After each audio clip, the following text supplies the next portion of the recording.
All right, Grant, thank you. The city of Cape Girardeau takes the first official step toward dealing with what leaders call aggressive panhandling. Here's a live look outside Cape Girardeau City Hall, where the council unanimously passed the first reading of a new solicitation ordinance. Mayor Robbie Gard told us last month they want to focus on aggressive behavior, not the act of panhandling itself.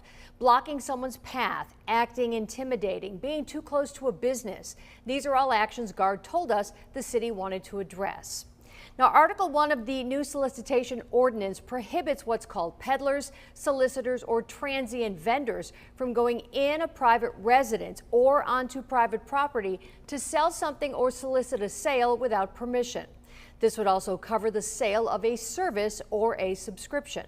Article 2 prohibits someone from conducting any activity in a public park, street, right-of-way, intersection, median, or sidewalk where they knowingly come in contact with another person or their physical property, including their vehicle. It also prohibits action in those areas that places another person in apprehension of immediate physical injury or purposely blocks their way if they're walking or driving or trying to get in or out of a public or private place. Articles 3, 4, and 5 of the ordinance cover constitutional provisions and how soon it would become part of city code and take effect if passed.